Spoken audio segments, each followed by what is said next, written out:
I thought I'd start by explaining why I use words in my pictures. As you can see from the examples of the work in this exhibition, I find words from different sources that already exist. Books, posters, things that are already out there in the world, which I can kind of appropriate or borrow. And the words are there so I can connect my work to something more than just me, I think. It's about connecting it to some kind of historical context or wider context. The other thing that's probably very clear in my work is that they from a distance anyway, they look like one colour. You can't see the words. This is what we call a monochrome. And that interests me because a monochrome is a very simple way of making a painting. It's just reducing a painting to a one-coloured surface.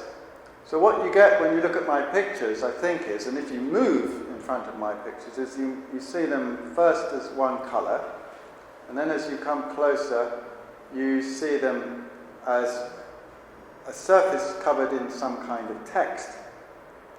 It could be a book, so I make some paintings that are essentially what I call book paintings. In other words, they're a painting of the cover or the title page of a book.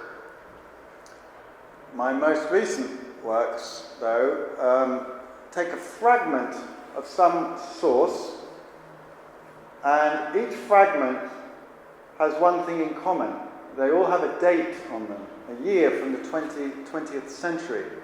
These are sources I found from books that are either from the 20th century or talking about the 20th century. And these new works, which I call the Century series, are different from the earlier ones because they're very textured surfaces. Each painting has a slightly different kind of textured surface. They're very tactile.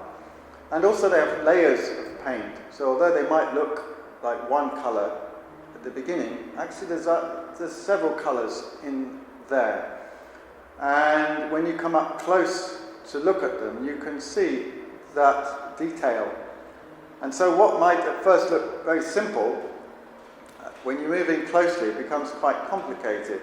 It's complicated because you can read a text and a date there, a year there, and that will give you some sort of connection to history. And they're complicated visually because there's lots of different nuances, different textures within the surface and colours.